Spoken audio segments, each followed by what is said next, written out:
Hey guys, I'm back at it again. This is going to be the second section of the SAT digital math section, and this is going to be easy to medium level math problems, right? So last time we left off on number 10, and this time we're picking back up from number 11.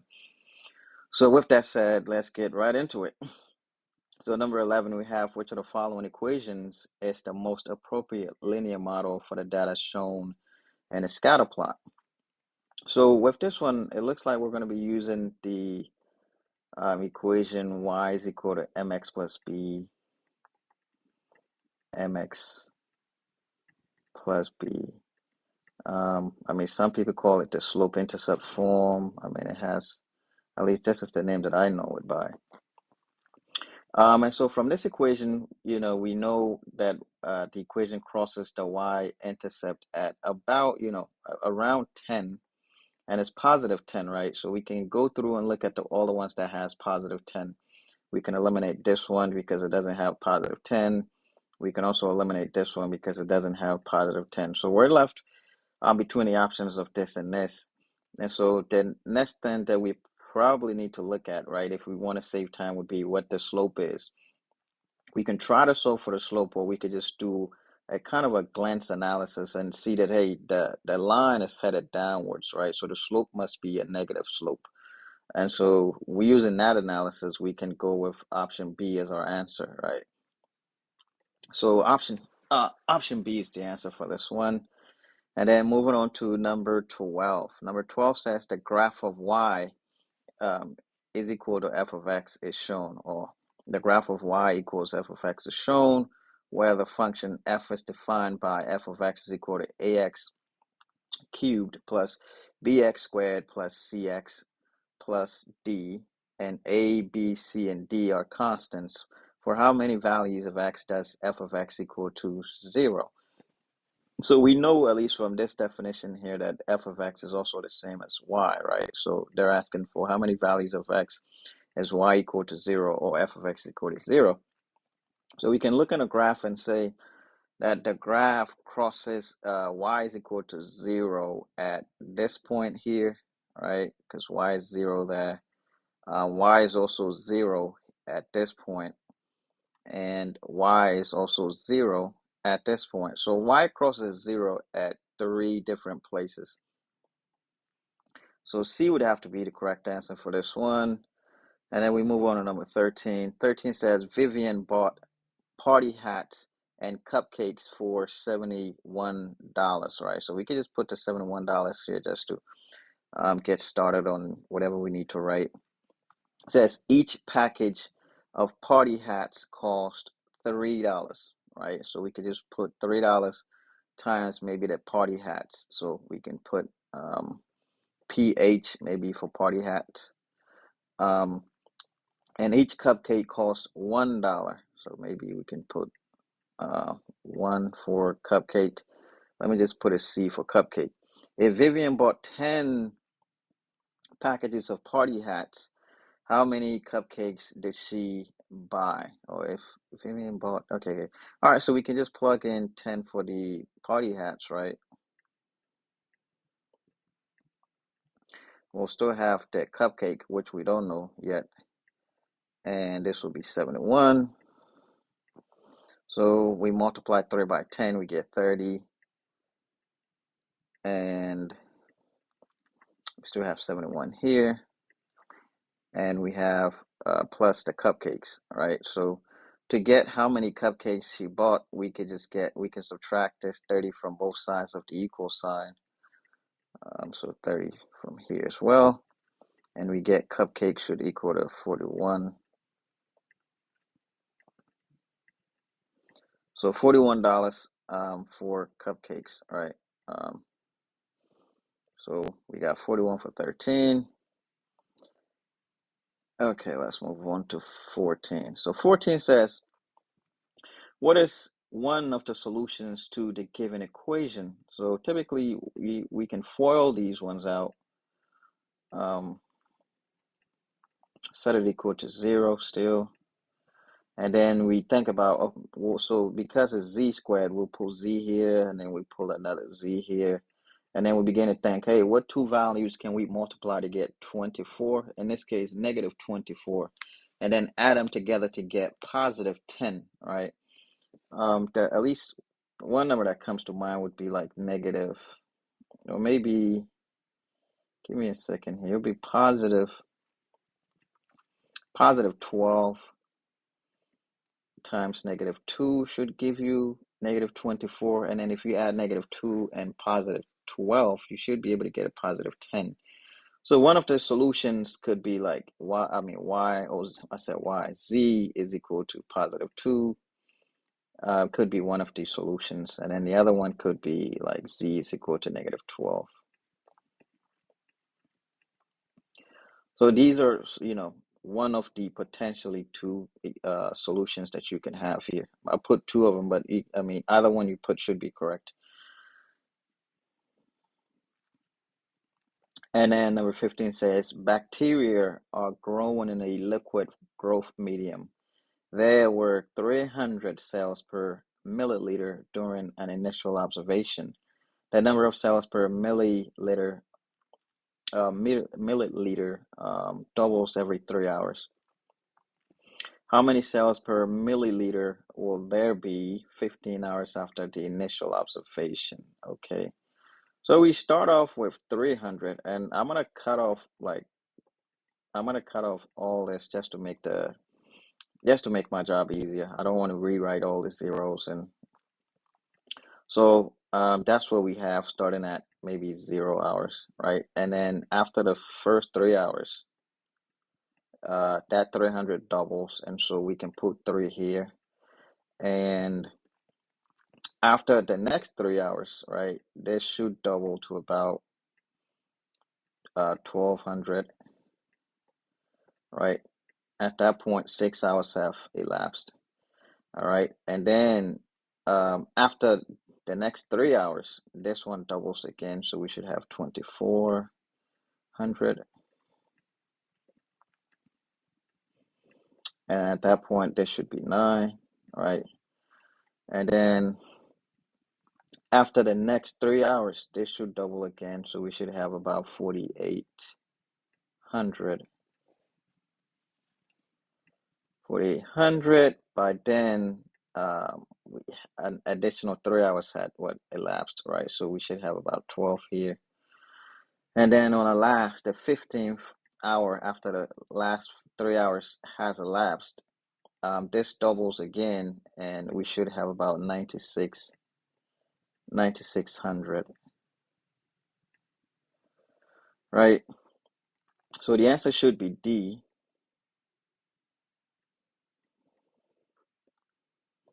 And number 16, it says which expression is equivalent to, and then they give us that whole expression right there. So I guess we may need to simplify this a bit, right? So one thing we can notice is that we got 6x and y on both sides. And then we have 6 here, we have 12 here. We could probably pull the 6 out. That one stands out. We can also pull x squared out, right? Because you have x squared here. And then we can also pull the y squared out. If we do that, we should have x here.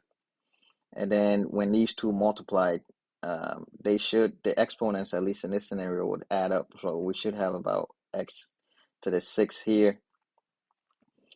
And plus, we should have 2 here, right? Because the 6 times 2 would give us the 12. So it's probably the simplest way I can think about explaining this one. The answer then should be C for this one.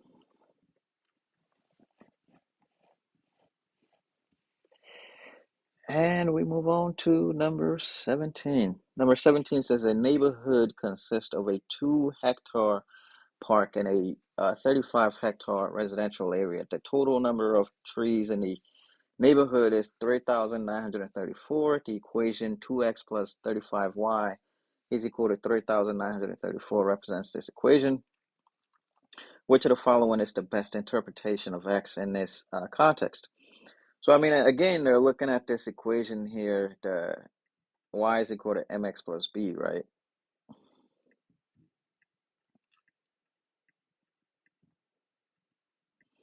Y equals mx plus b. I mean, typically the m will be the slope, the b will be the y-intercept, right? The y-intercept typically you can find that when x is equal to 0.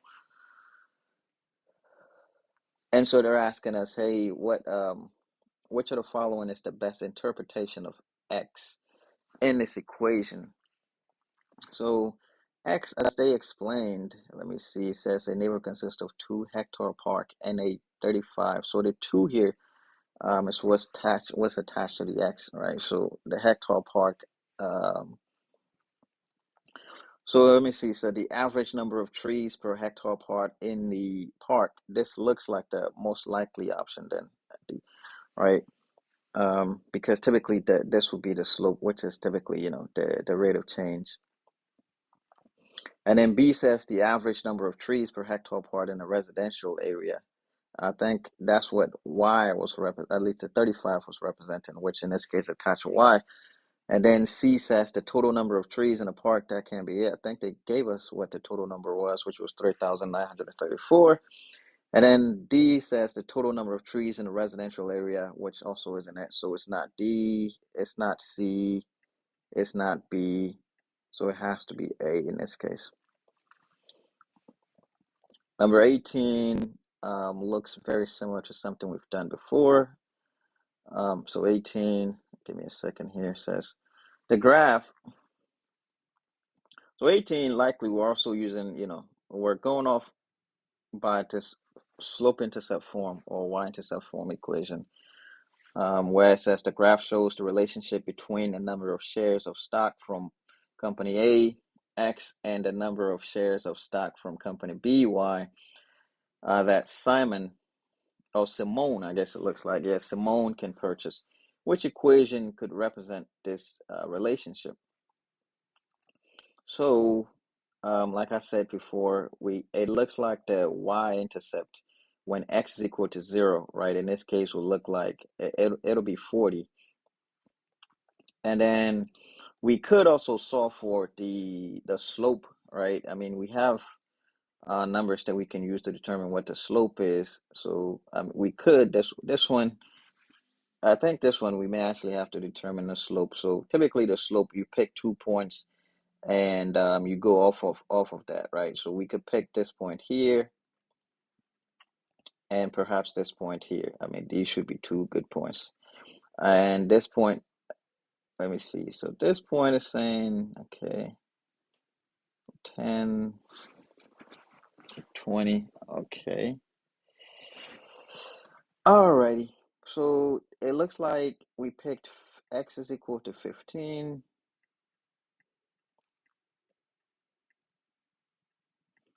Where when x is equal to 15, y is equal to 30. And then we pick another x where x is equal to, let me see, x is equal to 30. And at that point, y is equal to 20, right? So we can solve for the slope, I mean, assuming that, hey, this is like a x2, y1, and I said y1, x1. And this will be like y1, and this will be like y2, right? So going off the slope equation, typically the slope is equal to y2 minus y1, all that over x2 minus x1, right? So I'm going to just put an equal sign and go right into it. This will be this should have been y2, actually. So let's put y2 would be 20 minus y1, which would be 30 in this case. All that over x2, which is 30, and x1, which will be 15. So when you do the subtraction, you get negative 10 over positive 15. And this simplifies to, I mean, 5 goes into 10 2 times, and 5 goes into 15 3 times. And we have a negative, right? Because this is negative. So we know now the slope is negative 2/3. Okay, so this one is already simplified, and the slope doesn't look like it's negative 2/3, so that can't be it. This one is also simplified, and the slope doesn't look like that's um, that. So we can simplify one of these, the remaining two, the B and D. So let's simplify this and see. So I think first thing we can do is just subtract the 8x from both sides of the equation, and that should give us like 12y. 12y is equal to negative 8x. Negative 8x plus 480.